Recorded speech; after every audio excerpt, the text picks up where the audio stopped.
which CD32 games don't often have, by the way. You crash land on a planet and you begin your invasion. You're Zool, and you're a ninja who runs around and collects things, as all ninjas tend to do. You can also climb walls, shoot a gun, and use a close-range attack. There's lots of items to collect, lots and lots of items, so you better grab them all. You won't be able to exit a level until you have 99% of them. And that's weird because there's still tons of stuff around once your meter hits 99%. The items are based on the level. So in the first world you collect candy things, and in the second world you collect CDs and tapes and stuff like that. Now, why Zool needs all this stuff, I will never know. And why the hell is the first level some random-ass Candyland area? This level was always shown in reviews and ads of this game for other platforms, and it's not a good-looking level to show off. At the end of the fourth area of each world, you come to a boss fight. But be careful, because even if you defeat the boss, you still might die trying to reach the exit. Honestly, I feel like the game moves too fast for its own good, and everything feels really slippery. I also think that the level design and enemy placement are both painfully bad, and the enemies regenerate almost immediately once you kill them. It's like the designers never played Mario or even Sonic, for that matter, to figure out how tight play mechanics and level design make for a more enjoyable game. But at least there's some cool parallax scrolling, I guess. Let's not forget that this is a 32-bit system. The music is also pretty good, and it's streamed off of the CD. I feel that if I didn't grow up with much better games, I'd probably be able to appreciate Zool more than I do. The Genesis and the Game Boy, the Atari Lynx was the world's first color handheld gaming system. It was also the world's first 16-bit handheld. Originally designed by Epic as a handy, Atari eventually came along. Anyway, let's take a look at Zool 2. This one lets you play as Zool or Zoolette, I don't know. The basic gameplay is pretty much the same, but Zool climbs and jumps off walls differently now. Once you get to the top of an incline, you need to press backwards on the D-pad to jump off, and then quickly press the other direction to get on top of the surface.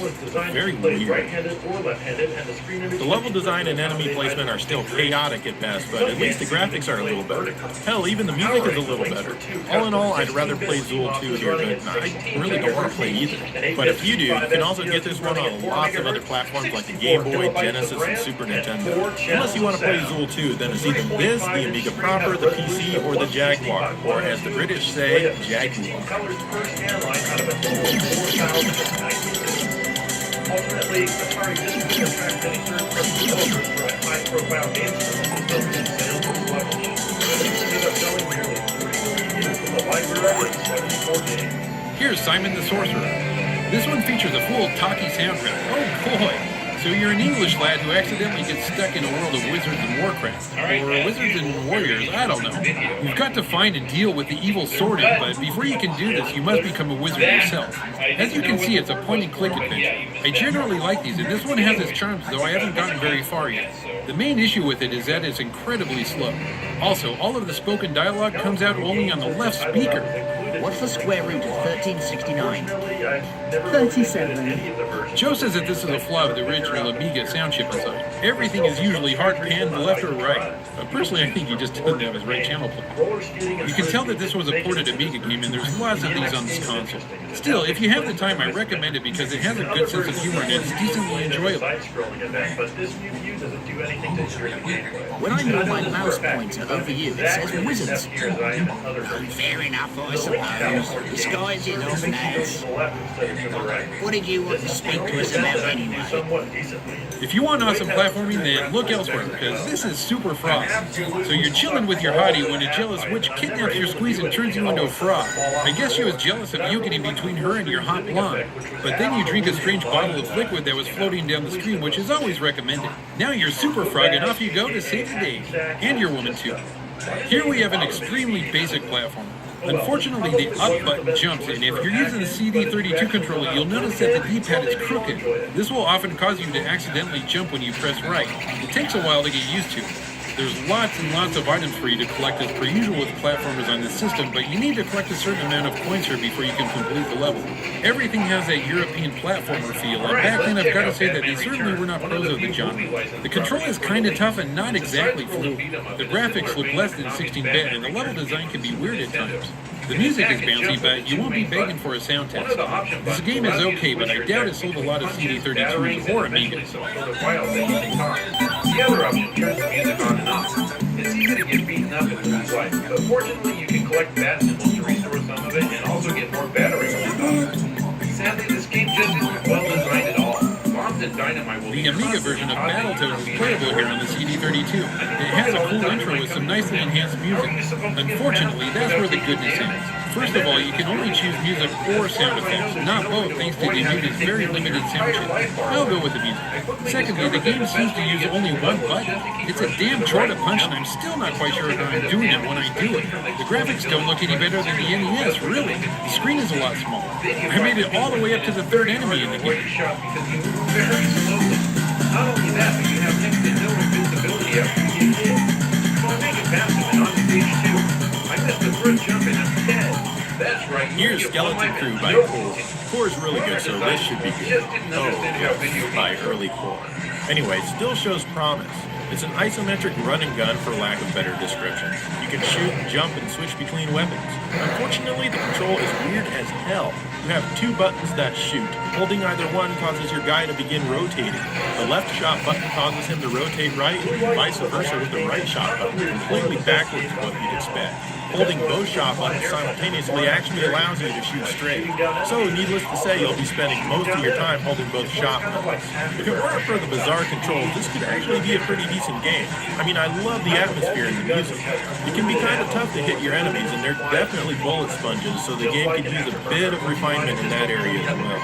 And you never get any weapon upgrades. All the stuff you collect just goes towards earning an extra dude, eventually. You can also get this one on the Genesis, and that one has an extra level. Holding option 2 and finishing these that will let you do a barrel roll. Sorry, I mean Taylor roll. I think that's on. You can get hit by enemy fire, explode, and restart right there. Liberation is another game that starts out with big ambitions. It has a really cool intro, and they obviously spent a lot of time and effort on it. You're in kind of a cyberpunk future, and you need to figure out what's going on, and I don't know, the story didn't really capture my interest. And honestly, neither did the game. You wander around in a first-person perspective, which is really cool for like the first 20 or 30 seconds. Each button shoots a different gun. You can also zoom in on objects and access them. I think I must have turned off the light switch because now everything's completely black. I can't see what I'm doing, how to get out of the room, or even how to turn the lights back on. I have no choice. I have to reset the game. Mainly, I just wandered around trying to shoot things with very little success. Sometimes things attacked me and I was clearly receiving damage. This game bored me to tears, and I can't in good faith tell you whether the game is good or bad since I really didn't play much of it. Remember, this came out around the same time as the Game Boy and the scaling here, and I was completely blown away. Even has 47 styles on the ground before 47 existed. In fact, I just played this game a lot on my friend's links. Anyway, let's check out James Pond 2 Robocop. I don't remember liking the Genesis games very much, so I didn't have high hopes for this one. But actually, I ended up liking it more than I thought I would. In this one, James is part robot for whatever reason, and he can extend himself as high as the screen will let him. He can then grab onto the bottom of ledges and whatnot, and then scuttle himself back and forth. The graphics are really colorful, and there's some cool parallax scroll, but the control feels a bit floaty, and the collision detection seems kind of wonky. There's also some blind jumps since the screen area doesn't extend down as far as it should. In fact, I've noticed that quite a few CD32 games take up very little screen real estate, but it's still enough to work with and eventually get past. And since we're playing so many games in this episode, I didn't have a ton of time to put into this one, but I feel that it's pretty good despite its flaws. The level design is actually fairly well done. I wish the visual design was better though. I think it could benefit from more structured visuals instead of just random things lying around like volleyballs and simple backgrounds like a star parrot. I mean, how uninspired can you get? This game is on a ton of different platforms, and I'd recommend that you go with the Genesis or maybe even the Super Nintendo version instead. It's just too bad that they don't have the cool CD music that this one does. It's very repetitive, and it doesn't ever seem to change. Well, I mean, it might, but if it does, I can't get far enough to find out. Still, it's not a horrible game or anything, but it's not one that I'd really go out of my way to recommend to anyone. James Pond 3 Operation Starfish is also playable on here. You can tell this one came out after Sonic because it tries to be fast and hit. Unfortunately, it's extremely twitchy and much too fast for its own good. I like being able to use different objects and whatnot, but overall I just wasn't feeling it. I'd rather play part 2. Show the Commodore 64 version back in our episode about the classic mini system, including the C64 mini.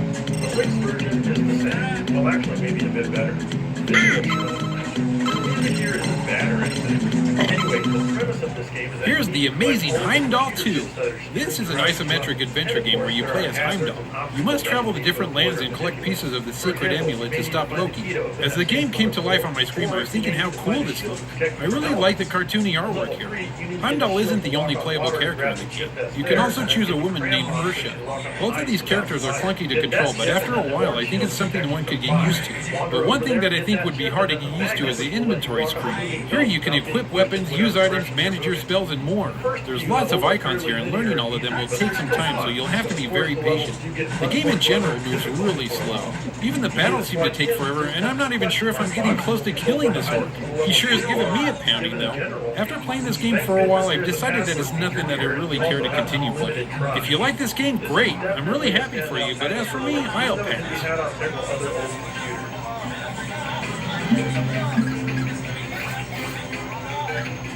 Pierre Le Chef is Out to Lunch is a pretty cool game.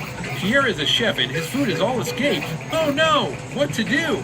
Well, it's lunchtime and the customers are waiting, so you need to go out and catch the food, all of which is still alive, even the cheese and meatballs. The first thing you gotta do is locate and acquire your net. This allows you to grab the food as it wanders around. You can also collect what I'm assuming is pepper to toss at your food, which will stun it, kinda like Burger King. So you go around outside capturing food and then you gotta bring it back to the cage.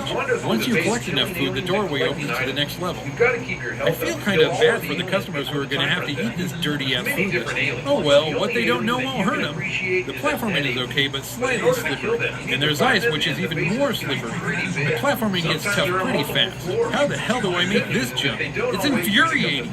Oh yeah, there's also a timer, and once you die, it's game over. This is a fun game, but I wish the platforming aspects were better. You can also get it on the Game Boy and Super Nintendo, but keep in mind that this version is 32-bit. You'll have to rely on your business so you can find another one. The game plays very well. I enjoyed the 3D like transition from room to room, which one is the other version. And the stereo sound is cool if you're playing on a Link. Here we have the Naughty All in One. all, this is an excellent This is a single-screen platformer where you must find the key and reach the exit. Each level is loaded with enemies and obstacles, and it only takes one hit to kill your character. This means that you just can't run willy-nilly through the place and expect to find the exit with no problem. As you're going around, there's lots of stuff you can pick up for points, and enemies will also drop coins for you to collect.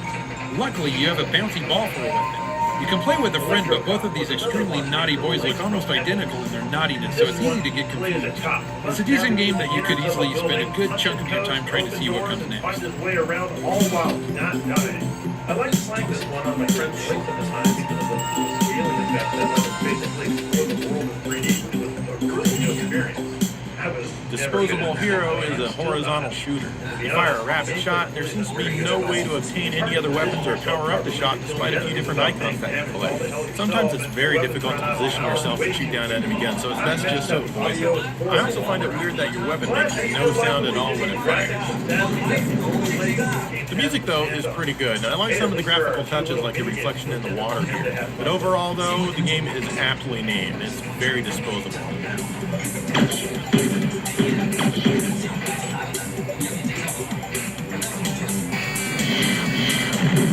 Banshee by Core is by far the best shooter on the system in my opinion.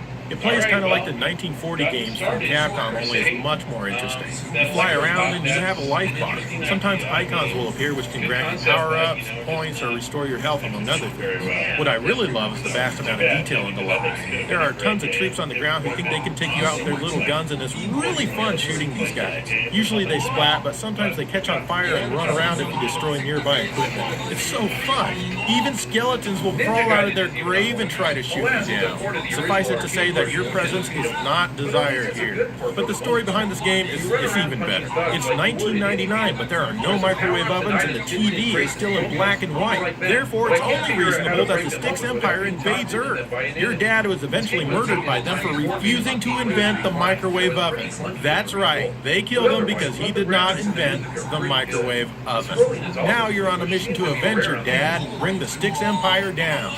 You know, any game that has a story like that doesn't take itself too seriously, and that's good. The levels are super long, there's no music whatsoever, but not once did I feel bored like I usually do when I play overhead shooters. There's just so much going on, and I found that I had a smile on my dumb face for pretty much the entire time I was playing it. This is definitely a great game, and you can only get it on here and a regular-ass Amiga. Here it is. It hopefully plays quite well. It would play better, though, if the jump-in action button worked backwards. The level design is mostly the same as the NES games. Even the cutscenes are in here. Unfortunately, I feel that there's a little bit of an issue hitting enemies with your sword sometimes. And it's often not only hard to make out some of the enemies against the background, but it's also hard to see what the power-ups are. Fighting Spirit is one of the few fighting games on the system as far as I can tell. In this one, you get to choose from 10 different characters, each with their own fighting spirit. Of course, you can pretty much forget about doing lots of sweet special moves using the CD32 controller. I was able to pull off one or two maybe, but I mainly just spammed my hard kick because that was a lot easier. This one is clearly inspired by super early Neo Geo fighting games. Almost everything reminds me of the Neo Geo. The artwork, the voices, the font, the intros, even the loading screen. The graphics are pretty good, except everyone's skin is way too orange. You guys gonna get cancer. Also, all of the stages only have a single layer of scroll. The music, while streamed off of the CD, is only fair at best. It's nice to see an ambitious fighting game on here, but I just don't think the system was really meant for this. However, if you tap it again and again, you can also drop little bombs. If you hold down the A button, you generate a shield graph. So anything it touches, is pretty much anything. Don't care if you ever beat And there you go, that's the Commodore Amiga CD32. Dave, what'd you think? You know, I didn't mind the system. I would have liked to have actually seen what it's capable of. Out of the games that I played, I felt they're mainly just ports of 16-bit games. That's what it felt like. With probably some of them had enhanced soundtracks, but other than that, they just didn't feel like anything that screamed 32-bit to me. Oh no, I agree. The games are hit and miss. I think we had a lot better games on the Genesis, the Super Nintendo, the Saturn, the PlayStation during that time, and even the 3DO. Yeah, and we got a lot of those games that were on the Amiga CD32 to the Genesis. There was a lot of games from there on there. Yeah, and so I think it's kind of an interesting console, but I wouldn't go out of my way for it. Anyway, what do you guys think of the system? Let us know, and in the meantime, thank you for watching GameSet.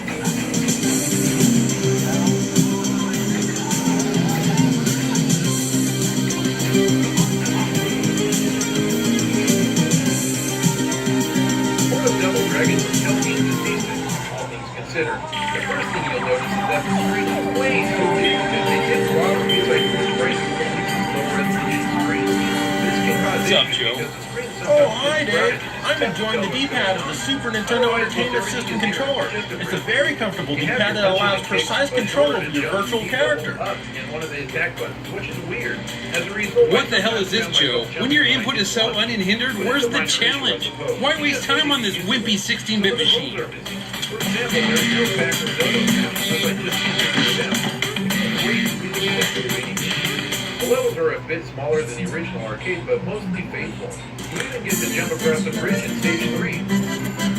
What do you want this time, Joe? You want to show me another underpowered system that I don't even have to put any effort into controlling? Well, not this time, Dave. Now I've got the Commodore Amiga CD32. Each stage has music you're used to, and it sounds decent for the lead. Now this is more like it. With the 32-bit Amiga CD32 system's D-pad, you can tell that the challenging physical experience is every bit as important as the audio-visual experience. It's no wonder that so many European platformers were specifically designed to use the D-pad to jump when this D-pad is this challenging. And the Amiga CD32 itself is an amazing console, fully realizing the potential of 32 bits and placing the customer in an advanced state of hyper-reality. The CD32 wasn't even released in the US because it was too far advanced for the primitive society of the time, and it still is today. Joe, you are a great friend, and I'd like to give you $32, one for each amazing bit of the Amiga CD32. Scientists by throwing apples. You can collect apples until you're at There's only $4 here, actually. Diddy, I mean, Gordo, controls okay. You can hang from lights on the ceiling as well as the typical walk, run, and jump and attack moves. The problem is that if you fall into a hole, you go way down into a dungeon full of flames and gargoyles and whatnot. What kind of laboratory is this? And below that, there are even more animals to be freed. And the holes in the floor are all over the place.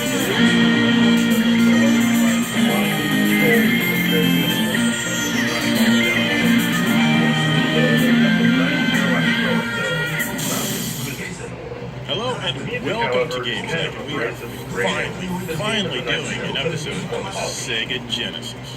I can't tell you how many times I've seen comments in our episodes like, when are you going to cover the Genesis? Do the Genesis! Well, you know what? We're not going to have any more of that, are we, Joe? I mean, 'cause the time is finally here, and yeah, let's just get right into it with an overview from Joe. This is right there. Video entertainment I've got to say, it's actually is much better than I expected. Well, there's one thing that's not very good, and that's my skill playing speed. I do enjoy it, though. I just need more practice. Anyway, you play a helicopter. Sega's true 16-bit console launched in Japan as the Mega Drive in October of 1988. For trademark reasons, the name was changed to Genesis for its August 1989 launch in North America. However, it kept its Mega Drive name when it launched in PAL territories in 1990. Sega promised arcade-quality games compared to the movie 8-bit consoles that we were used to, and it absolutely delivered. Sega brought us into the next generation with high-definition graphics and a controller with not just 2, but 3 action buttons. Whoa! Eventually, the system got an amazing 6-button controller. All in all, it's a pretty good board. In order to achieve its unprecedented arcade-like quality, the Genesis was supplied with a 68,000 CPU running at 7.67 megahertz. It also had an 8-bit Zilog Z80 at 3.58 megahertz for backwards compatibility and also ran the sound in many games. It had a resolution of 224 pixels high and either 320 or 256 pixels wide. It's got 512 colors with 61 of them on screen, 80 simultaneous sprites, and stereo audio with 10 channels of sound. 6 of them being FM, powered by a Yamaha 2612. Sega released a power-based converter which allowed you to play your library of exciting Master System games on the console using the internal 8-bit Z80 CPU. Many other outstanding peripherals for the system were released, like the Sega CD and the ill-fated 32X. The console also had many revisions, both externally and especially internally. Many of the later revisions produced very low-quality sound compared to the earlier models. There were more than 700 official games released for the system, with some very ambitious new ones still being released to this day. Overall, the console is still on the market in some countries in one form or another and has sold well over 30 million units worldwide.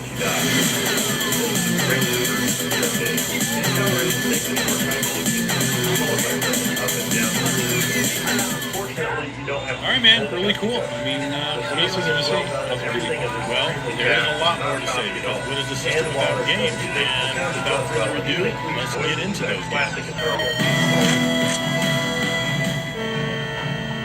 The first game we're going to check out is Altered Beast, since it was the original packing game for the Genesis. It's a fairly faithful port of the arcade. You play as a Roman centurion who's been brought back from the Elysian fields by Zeus to rescue Athena from the evil Neph. How he got his hands on her, we'll never know, but I do like the cutscenes. Neph is pretty tough, so you'll need a little extra power to be able to take him down. Each level has these white two-headed wolves that will release a spirit ball when you kill them. You'll turn into a beast with the third one. There's a different beast for pretty much every level, and each beast has different powers that are actually fun to use. Well, more or less. I really don't like the bear spit bubble attack. It's cool that it turns enemies to stone, but other than that, it's just spit. Anyway, this is still a fun game to play every now and again, but it's damn short. There's some platforming to do here and there to break up the monotony just a bit. There's even some climbing. But what really brings it down is the same droning music track that plays over and over on each stage, and it feels like it's only 4 seconds long. Next is Dynamite Duke, originally by Sibu Kaihatsu. In this side-scrolling game, you take control of this ugly bastard, Colonel Duke Rip'em, but you can call him Dynamite Duke, though. Duke is special, as he's half human and half bionic with a lethal right arm. It plays sort of like Cabal or Wild Guns, only different. As each level automatically scrolls to the right, you'll be machine gunning down all sorts of bad guys, tanks, helicopters, and turrets. Don't worry about ammo, since you'll find enough along the way by shooting random objects. This is cool and a little hard to control, but the real fun starts at boss fights. Duke also has the ability to punch and kick bosses when they rush at him. I like the idea, but again, it's a little tough to control. Luckily, you have the Dynamite Duke lethal arm thingy. If you get stuck in a bad situation with a boss or on a level, just hold in the punch button to charge up the dynamite meter. Once it's charged and you let go, you do a fairly lethal punch. I like this game as there really isn't anything else like it in the library. You don't see this one on very many systems. The goal is to make Pac-Man run to the right, getting the berries that keep under your path in fairyland. After you've delivered enough of them, you can run back to your family. But Namagaki got his own exclusive game on a system called Quackshot. This action platformer is a bit different and will have you doing a lot more than just going from the start of the level to the end. You'll get to a point where you can't progress, and from here you'll need to call your airplane piloted by your nephew. They'll take you to another level where you can find what you need so you can keep making progress. These can be a key or plungers that you can stand on to reach higher areas. You know, that plunger gun always bothered me in this game. Instead of killing your enemies, it just stuns them so you can get by without any harm. It's not very satisfying, but you know, what can you do? You do have other weapons, such as the popcorn gun, but you have to collect ammo for it, and it runs out very quickly. All in all, it's a fun game that controls well, looks good, and plays solidly. If you're a Disney fan like me, then you must have this game for your collection. As a result, this is the hardest version of Pac-Man I've played so far. Finally, the music is kind of crazy and rough. It has a good melody, but the sound quality isn't great. The Genesis was known for its action games and it had tons of great ones. It received great ports of arcade games like Capcom's Ghouls and Ghosts. This is still my favorite entry in the entire Ghosts and Goblins franchise. It's a really early game, so it's not as good as it could have been on the system, but it's still awesome. It also reminds me of Technocop on the Genesis. You start out as a cheap shot and getting yelled at for destroying another spacecraft, and now you need to do all of your work while walking around or on the subway.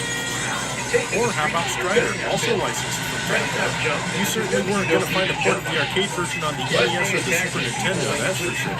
It's clunky and weird, but definitely a good one. It's also short and very easy, just like my first girlfriend. Be sure to make an effort to try this one out. Sometimes it just isn't enough though. Your life bar drains quick, and although it can be replenished, you really need to be careful of it.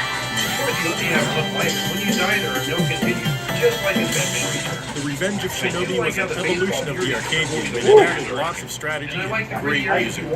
You also had a new double jump to master, and now you have to worry about conserving shuriken. That is a must-know. You weren't going to beat this one the first time you played it, but it's worth coming back to again and again.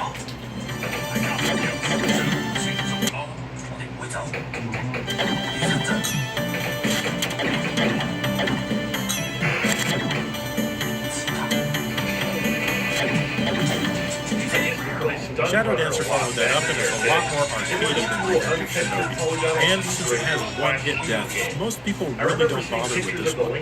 But really, everyone should play it. It's extremely fun. I felt that strategy could have been a solid player. Now that I'm finally playing it, I've got to say, it doesn't really bother me as much as I thought it would. And this version is really fun. There's not much to this game. And let's not forget about Shinobi 3. This one is the true follow-up to Revenge of Shinobi. It's also an amazing game in its own right, and better than most other ninja games on pretty much every platform. You get a shockwave weapon which can destroy indestructible enemies. But of course, you need to collect a ton of green stars for each one of these that you use. The frame rate is kind of low, but it really doesn't bother me or make the game less playable. And it's always fun to finish a track and play just one more again and again and We can't forget beat-em-ups because the Genesis and Streets of Rage. The first game really helped the Genesis stand out at the time as it was two-player simultaneous, whereas Final Fight on the newly released Super Nintendo was single-player only. Streets of Rage 2 really upped the ante as Ancient took over most of the development, and it's still one of the best beat-em-ups of all time. Streets of Rage 3 sure wasn't any slouch either.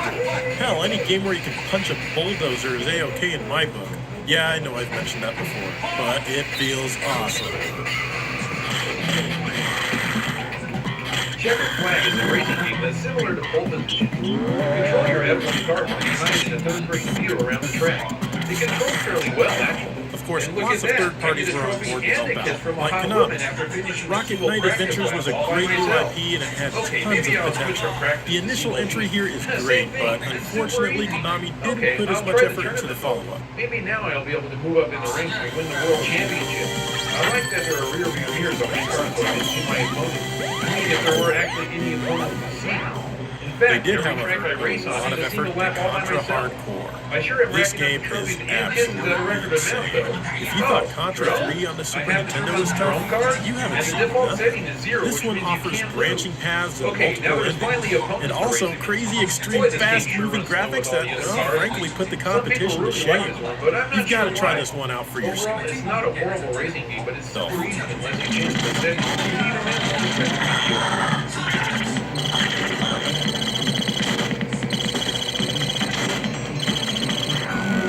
They even brought Castlevania to the Genesis.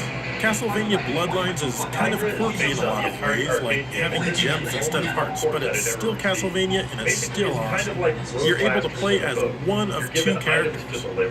And since this is on the Genesis, it's packed with a little bit more tood and plenty more gore than it would have been on other systems. The music here is amazing, as is usually the case with Castlevania games. Everyone should own 6 copies, just in case. Collect green balls for fuel and also orange balls which gives you a boost jump. This sends you into the sky, which helps you avoid heavy, and you can also collect things like more money while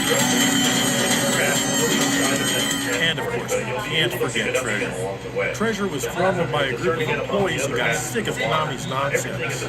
So they made their own company and created their own kind of nonsense. And Gunstar Heroes here is their unique take on the run-and-gun formula. For the most part, it works out really well, and it's extremely fun all the way through. Well, almost. Say that you'll play a bonus round by collecting one extra money if you can. Then you'll be able to buy extra weapons at the middle shop. One weird thing about this game is that you press down to accelerate. And of course, there's also Alien Soldier. Visual shock, speed shock, sound shock. Now is the time to the 68,000 heart on fire. And that's all you need to know about the game's story. Sadly, this one wasn't released in North America. You play as some sort of super chicken and the game is basically just a run-and-gun boss rush. In fact, it makes Contra Hardcore look like a baby game set on easy. Actually, this one can get a lot easier once you learn it. You're invincible as you dash, and you can do that as much as you want. You get a single life, and then it's game over. It's brutal, but once you get the hang of it, it's awesome. Keep using that continue feature. You're going to need it. You've never been a fan of Quest. You hold lines vertically and play them. You need to manage 3 tiles, 3 colors vertically, horizontally, or diagonally. Only what the game tells you to do in order to clear around. What else can I say? Flags on the roof, and my opinion of the game remains unchanged with this. Alright man, this is a total solid library so far. I mean, a lot of awesome action type games. Yeah, but there are some racing games, so why don't you tell us about those? Okay. The game also appeared on the Genesis and the PC Engine, but believe it or not... Okay, Joe, let's talk about racing games. Outrun is one of the best arcade racing games out there, and the Genesis port is pretty good. You drive a Ferrari, and you must reach the checkpoint before time runs out, or it's game over. Apparently, every other car on the damn road is also racing to beat checkpoints. Have you ever seen a normal car or truck going 170 plus miles per hour? What makes this game so special is that at the end of each stage, you choose which way you want to go. Left is easier, while right is harder. And of course, each stage has its own background, which is cool and keeps the racing from getting stale. All in all, there's a total of 15 different stages for you to experience. Not only that, but there's 4 music tracks to pick from. That's right, there's a new tune exclusive to the Genesis version. The original 3 are really good and they're long enough that they don't loop. I love arcade racing games and this series is the pinnacle. The only somewhat questionable thing about it is that it uses the Japanese stage layout versus the more common international. Why there's even a difference, I don't know.